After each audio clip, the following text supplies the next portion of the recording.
The life story of John Kent Rencher, written by himself. My name is John Kent Rencher. I was named and blessed by my dad in the Church of Jesus Christ of Latter-day Saints. The name John is patrilineal grandfather's name. I was born July 4th, 1954. Since my father was in the Air Force, I was born on the Holloman Air Force Base in New Mexico.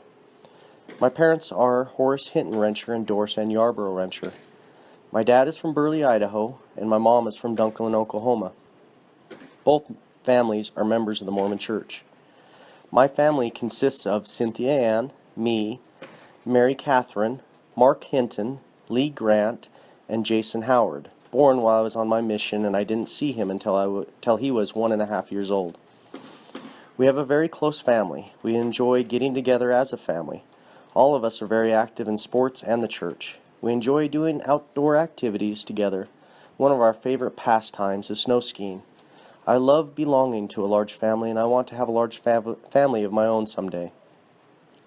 Our family has lived all over the western part of the United States. We lived in California, Idaho, Colorado, and Utah, where we lived most of our time. Our current home is located in Farmington, Utah. My younger sister and 3 younger brothers live at home with my parents. Cynthia lives in a neighboring town of Bountiful. We still do things as a family, even though 2 of us are away from home.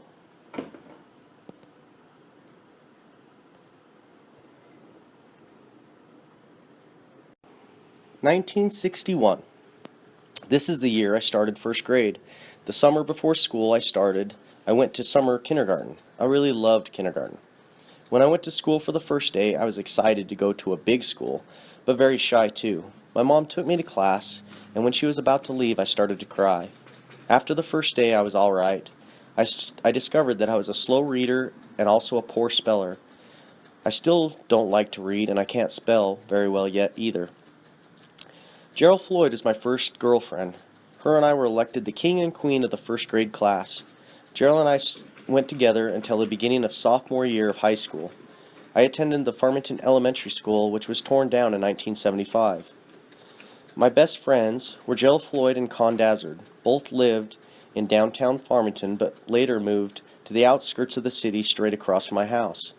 It was neat to have your best friends so close. Some of my other good friends were Marshall Clark and Brian Bell.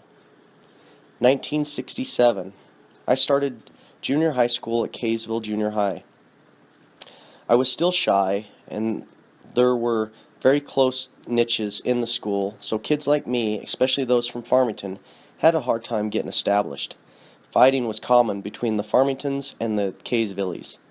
This was a time when most of my friends fell in the wrong groups and started smoking and drinking. I made some new friends, including Royal Kinnard, Carrie Moss, Corey Thompson, Pat Bliss, Jerry Monroe, and others. I started to work in the onion factory, which I really enjoyed. 1970. I started high school in the 9th grade at Davis High. I really loved high school and hated leaving it. One problem I had in high school was seminary. I was thrown out after attending only 1 year. Now that I look back, I'm sorry I didn't see its importance, and I'm sad I missed out on the experience. 1971. As a sophomore, I took up skiing. I was on the high school stage crew. I operated the lighting and sometimes the sound. I enjoyed the experience very much. The stage as a whole really interests me. This same year I met an explorer named John Goddard. I became a friend of his, and it was his influence that gave me my goals in life to work for. 1972. Between my sophomore and junior year, I got my driver's license, and along with it, my first car. One day, while I was skiing with my dad, I fell and broke my arm. I didn't know it was broken, and I skied the rest of the day on it. I loved my dad, and I loved doing things with him. We always have had a good relationship. I started working at the Salt Palace in Salt Lake City after my arm mended. I was also on the track team that year. I have always enjoyed track and sports, and I love the competition. This was the year that I started dating Leslie Kuhnel, who was a non-member. I knew this would create problems with my parents, so I never told them that she was not a Mormon. I really had a good experience with her and learned so much that how fun girls could be. I taught her how to ski, and we had many hours on the slopes. One problem was that she was a cheerleader, and I was very jealous. This caused a lot of problems and fights. Leslie and I went together for 2 years. Then I went on my mission, and her family moved to Taiwan. We kept in touch, and she married an inactive member in the church while I was on my mission. 1973. As a senior in high school, I played football, basketball, and was on the track team. I was still active and working on the stage crew, and was a member of the senior class committee. I still dated Leslie, but also dated another girl named Shelley Steinblick. I was cutting school one day with a girl from my seminary class, and we decided to go up to the ski resort. It was quite an experience. We were caught in an avalanche. I missed a lot of school during this year because I cut a lot to go skiing. That spring was one of the happiest in my memory. Everything just seemed to be great. I was sad to graduate from high school because you can never go back. You sort of start a new life from then on. It is a kind of a scary feeling. On the night of my graduation, I had a fight with Leslie. I had not told her I was leaving to go to summer school at the BYU in 2 weeks. This did not go over well. All of my life, I have found it easier just to leave instead of saying goodbye. I left for BYU in June. I lived in the dorms on campus and made some close friends. My roommate was Ken Anderson from Idaho. We had a good relationship and were roommates for 2 semesters and 2 terms. During this time, I was a little devil. I didn't study much, and I was always up to some sort of mischief. I was lucky I didn't get thrown out of school. I spent a lot of my time golfing, water skiing, and various sports, and had a really nice girlfriend. I dated more often and more girls in that summer than I did in my entire life. Fall semester, I started to move to Hellman Halls. I was in BYU 20th branch and made some very good, long-lasting friendships. I did a lot of snow skiing, and I had a lot of dating. Some of the girls I dated the most were Heather Jinks, Elena Sellis, Solomon Bach, and Shelley Watman, who became my steady girlfriend.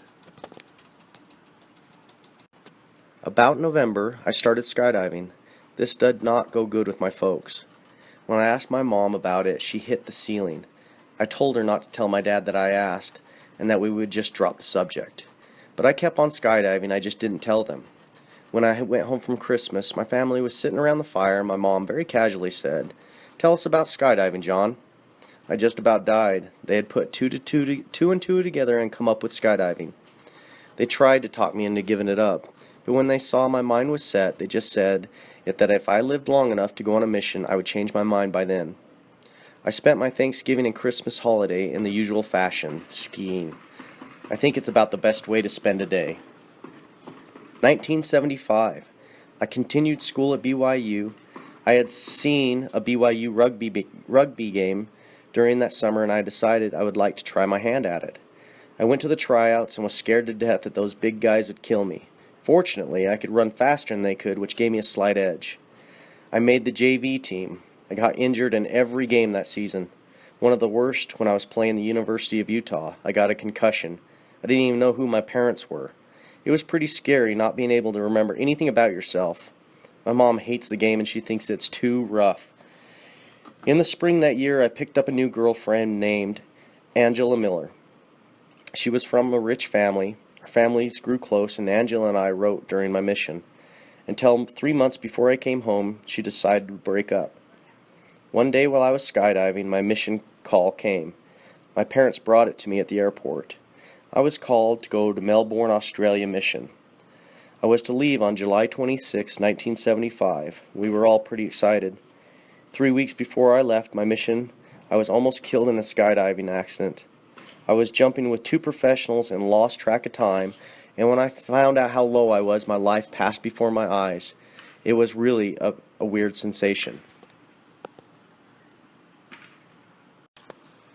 I left for my mission as scheduled. and had a super wonderful time. I hated to come home, but on August 3rd, 1977, I returned to the United States, 2 years older and with many special memories.